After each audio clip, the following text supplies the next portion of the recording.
I sent out, if you understand anything about meditation at this point, one of the things you understand is that consistency is everything in meditation. Because part of what we're doing when we practice meditation is we're changing the brain and we're changing the mind, and the brain and the mind have been conditioned over all the years of life that you've been alive. And so in order to change the mind and the brain, we have to practice meditation. One of the things about brain science that we now know is this whole understanding of neuroplasticity, that the brain is changing all the time, that the brain is interacting with the data that's coming in through the senses all the time, and it's adjusting all the time. And so, through this understanding, one of the things that we have come to see is that the conditioning that exists, that's determining the thoughts you're having and the behaviors that you manifest and the emotions that you experience, that conditioning that exists is something that you've been practicing moment to moment, day after day, for all the days that you've been alive. You've been practicing being the person. You've been practicing being the body. You've been practicing being a citizen of the United States. You've been practicing being your parent's child, your sibling's brother or sister. You've been practicing the job you have in the world. You've been practicing all these things every day of your life, consistently over time. And the brain is thoroughly programmed in such a way that what you've been practicing is considered to be life, your life. It's considered to be reality.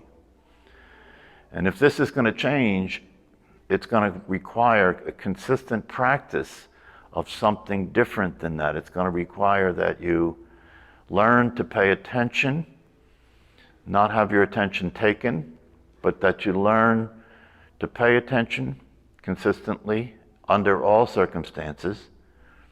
And you learn to notice what's happening in the mind. You learn to pay attention to the voice in the head. You come to see that this voice is not you. So you learn to pay attention. You learn to pay attention to the thought process. You learn to pay attention to emotions. You learn to pay attention to situations that arise. And you learn to practice not being what you're not. You learn to practice not being identified with the body, not being identified with the story of your life, not being identified with the personality. And this takes time. It took time for the conditioning of the brain. It takes time to recondition the brain. And so consistency is very, very important. And that's not just true about meditation. Anything that you do every day consistently, you will get better at. Everything that you do every day consistently, you will learn more about. You'll understand on a deeper level. And this is true about meditation. And it's also important to understand that when we practice meditation, especially in this class where we have gone beyond stress reduction and started to talk about meditation as a learning vehicle, as a method to practice being awake, as a method to practice being aware of what's going on at all times, inside and outside, in your inner world and in the outer world. Why? Well, we're practicing being aware of what's going on at all times because we want to get out of a predicament. We're in a predicament here. The predicament that we're in here is that we have been conditioned to believe that we are a person, a personality, and a human body, and that we live in time and that we will die. We've been conditioned to believe that this is the case. And that's a predicament. We're in a predicament here. We're in a time-space predicament. We're in a predicament where if we identify with the physical body, when that body dies, we die. So practicing meditation promises us the possibility that you may realize that there's something beyond the limited understandings that you have. There's something beyond the conditioning that you have. And not only is that the case, but this something that is beyond all that offers you the possibility of freedom from time, freedom from death, freedom from suffering as a person. And that's why meditation is important, and that's why it's important to be motivated to practice and to practice consistently.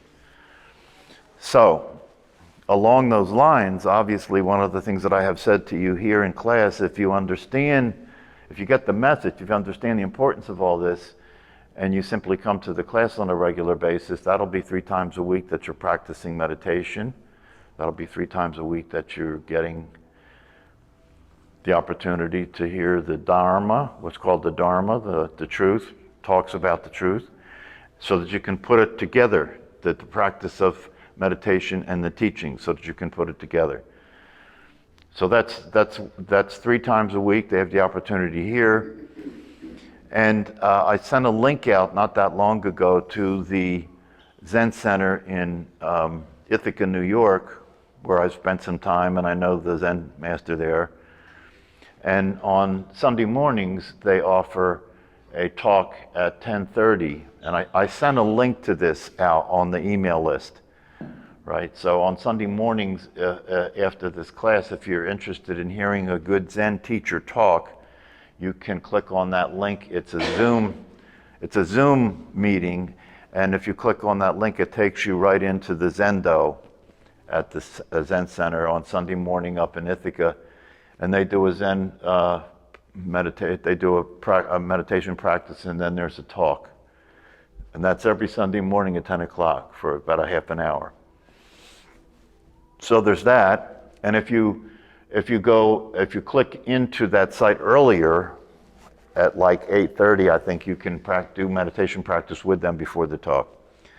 And then I think it was yesterday I sent another link out to the Zen Center in New York, in Manhattan. There's a Zen Center in Manhattan, and because of the pandemic, the Zen Center in Manhattan has created an online community because of the pandemic, and I sent a link out to that Zen Center, and if you go look at their website, there's many opportunities to practice during the week there, where you can log on to their Zendo, to their website, and do a sitting practice with the community at the Zen Center in New York. And so if you look at the schedule there, you'll see that there are many opportunities each week to practice live on Zoom with the Zen community. And I think the way that they do it is you sit for 25 minutes, and then there's like a 5-minute break, and then there's another 25-minute sit. But you don't have to do all that.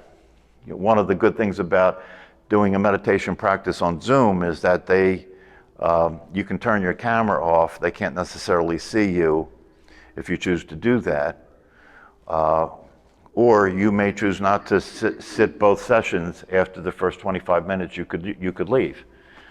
So there's a lot of flexibility there, and it's offering you the opportunity to establish a consistent practice. So what you want to do, at some point, what you want to do, if you really understand the power of meditation and you want to get the value out of it, at some point you want to be able to have a practice in which you're doing it every single day, whether that's by yourself, whether that's online with the Zen Center like the one I just mentioned. Why? Because without doing that, you're going to limit the results that get produced. You're going to limit your understanding of what you're doing when you meditate, and you're going to limit the outcome. Because one of the things that is becoming more and more obvious and understood more and more by psychologists and social workers and psychiatrists is that meditation is psychotherapeutic. If you practice meditation and you study the teachings that go along with the practice of meditation, it is psychotherapeutic. If you do it sincerely and consistently in time, it will have an effect on your personality. You will start to feel different. You'll start to see things differently. You'll start to experience what it's like to be awake. That's what's available through these teachings and practices. So, questions. Questions are also part of the process. It's very important in this process of training the mind, changing the brain, and practicing meditation to have guidance, And you know, I was talking to one of my online students about this the other day, and one of the things that is a trap in this process, and if you've been engaged in this process with any depth over time, you will have experienced this. You know, one of the things that happens in this process, especially if you're working with a teacher or a guide, is you will start to feel frustration. Anybody here notice that? You'll start to feel frustration, right? You start to feel like you're not getting it, or you'll start to feel like something's wrong with you, or you start to feel like, you know, why is this taking so long? Or you'll start to feel like, what am I missing here? Right? You start to feel like you're coping with this process. You start to feel like you want to get to the end of this. You don't want to spend the rest of your life in this process. So frustration comes up. And the reason frustration comes up is because the person, this is very important to understand. The reason the frustration comes up is because the person wants to be enlightened. If you understand what I just said, you'll really have insight into why frustration comes up. Frustration comes up because the person wants to be enlightened, and the person's trying to be enlightened, and the person's trying to learn how to be enlightened, and the person's trying to experience being enlightened. And so the person gets frustrated because the person starts feeling like they're wrong.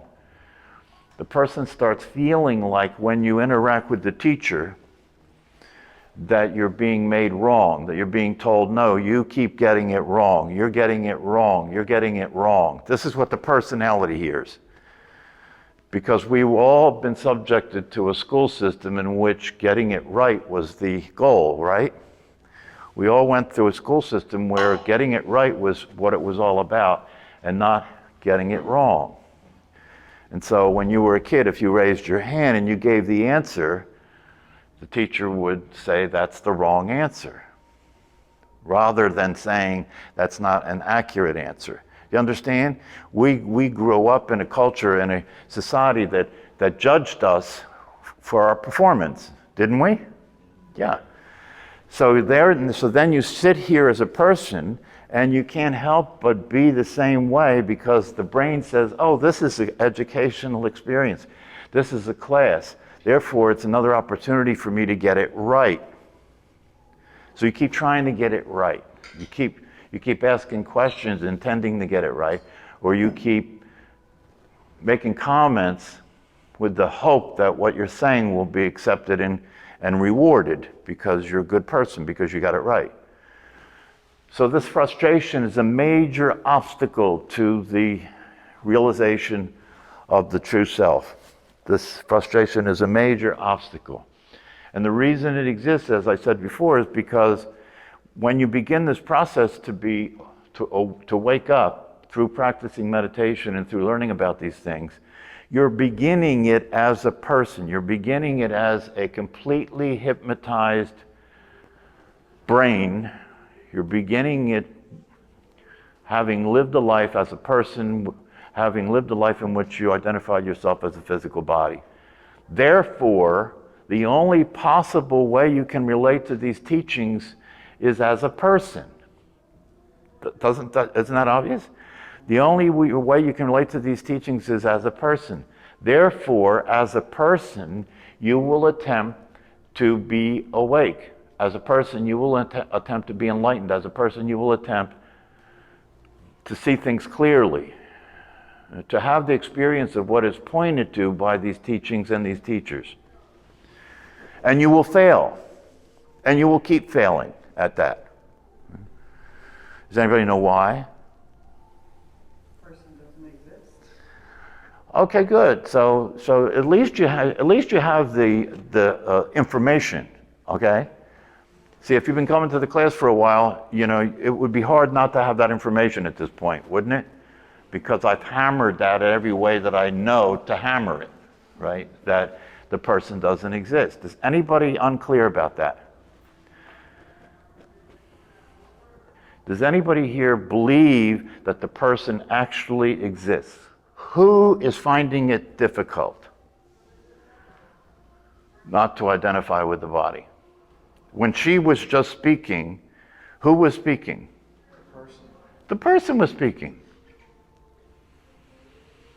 That's all there is to get. That's all that I want you to see. But the reason that the person gets so frustrated, right? That's what she was just referring to, by the way, right? The reason that the person gets so frustrated is because the person exists only as a program that's running in the brain. The person only exists as a program that's running in the brain. The person doesn't actually exist as a real person. But, hold on, but the program is designed in such a way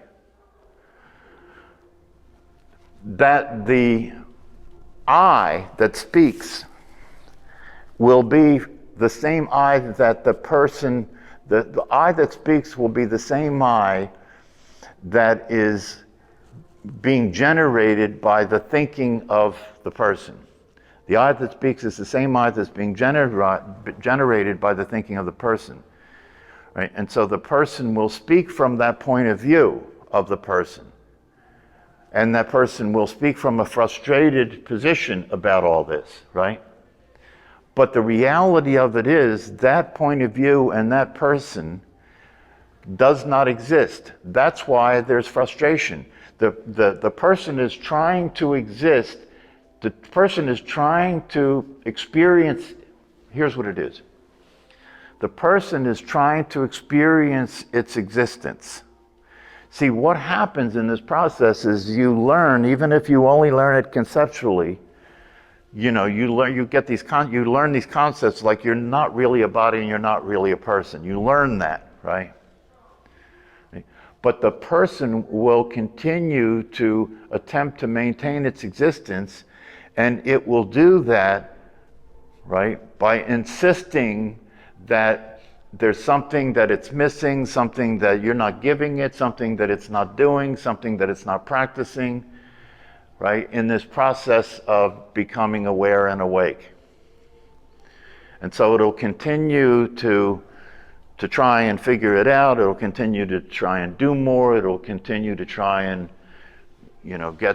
find some way to make this happen.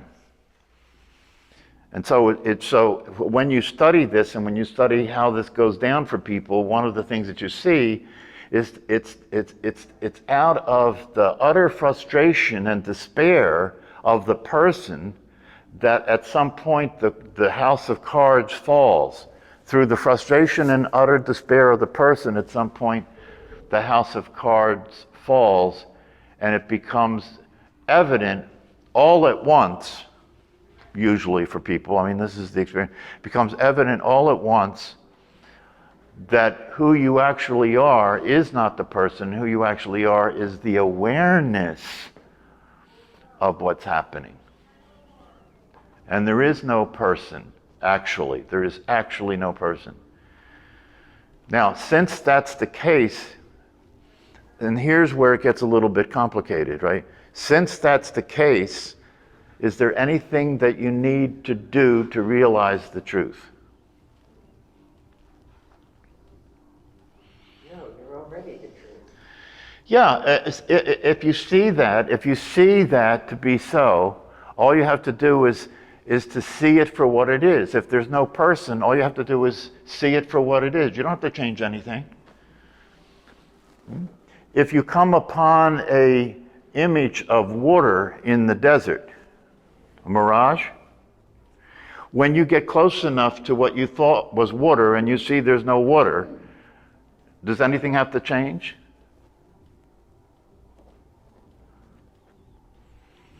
And the reason nothing has to change is because there never was any water. So it doesn't have to change, right? The reason nothing has to change is there never was a person. So nothing has to change. Life will go on. You'll keep acting as a person because you have to, right? If I said to you right now, stop being a person, this will solve all your problems because there's really no person. So stop being a person, and then you'll be enlightened, and you'll be happy, and life will go on, and that'll solve all your problems. So stop right now. Stop it. Can you do it? Yeah, you can't do it, and you know why you can't do it?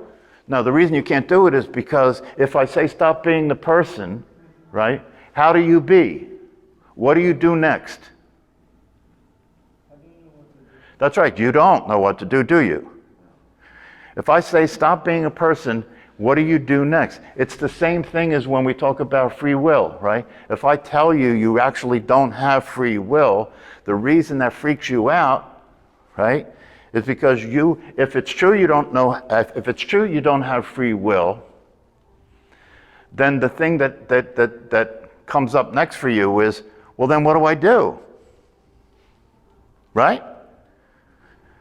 That's why the mind and the brain doesn't accept the idea there's no free will, because if it's true that I don't have free will, what do I do? If it's true that I don't have free will, who do I be? What do I do? How do I act?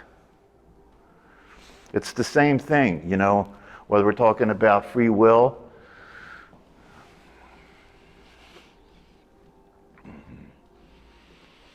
You do what you've always been doing.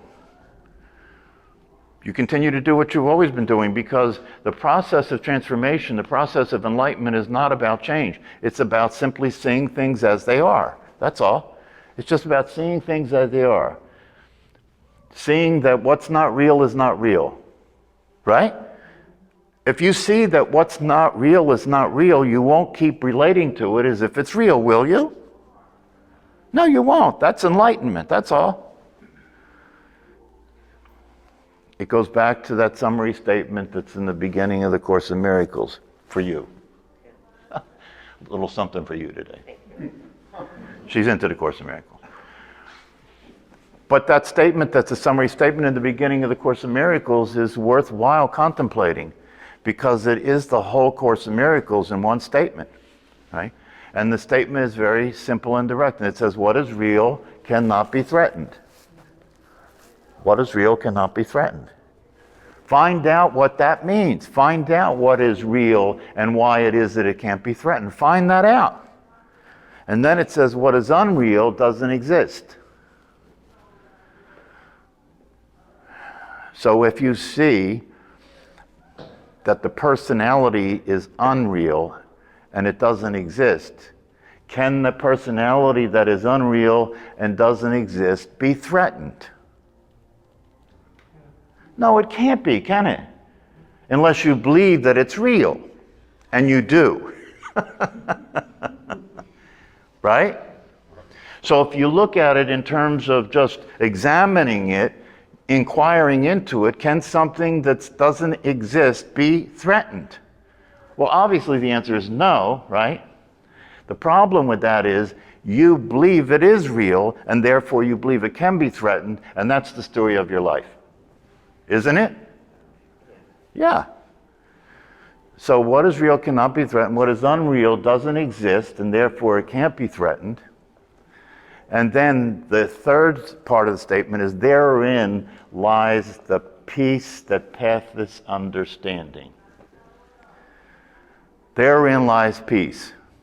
If you can see the truth, which means you can see what's real and unreal, and you understand that what is unreal cannot be threatened, there's peace to be had. You can be at peace. You can relax. You can rest in peace. You don't have to physically die to rest in peace. That's good news, isn't it? You don't have to physically die to rest in peace. Although most people do physically die and they don't rest in peace.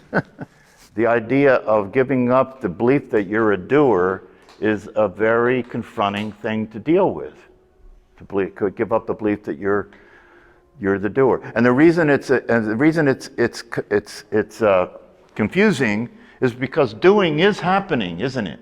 Yeah, it's like the Buddha said, you know, deeds will be done, but there's no doer of those deeds, right? So doing is happening, right? The thing that's hard is to let go of the idea that you're doing anything. Doing is happening, and in these teachings, what the teachings teach us is if you want to reconnect to the source because you're disconnected from the source, if you want to reconnect to the source, all you have to do is see if you can let go of the belief you have that you're a doer. And if you're not the doer, then the source is the doer, and if the source is the doer, then thy will be done, right? And then you're free from the burden. Then you're free from the burden of considering yourself God. Isn't that what you're doing if you think you're the doer? You're the cause. If you think you're the doer, then you're the cause, which means you consider yourself God, which means you put yourself in an untenable position.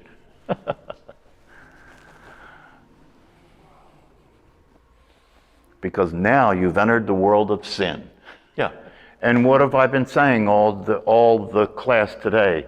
No, you're not doing this class. No, you're not doing meditation. And when you notice that, when you wake up to that, you have realized the truth. It appears you are, I grant you. It appears you are, but it's an appearance. A mirage is an appearance, it's not a reality. The idea that you're your body is an appearance, it's not a reality. The idea that you think your thoughts is an appearance, it's not a reality. And if you stick with this and you practice meditation, gradually that becomes apparent. Gradually that becomes clear. And when it becomes clear, you can see why you're suffering. And when you can see why you're suffering, it becomes possible to stop suffering. Capiche? As they say in Italy. Capiche? All right, have a good day.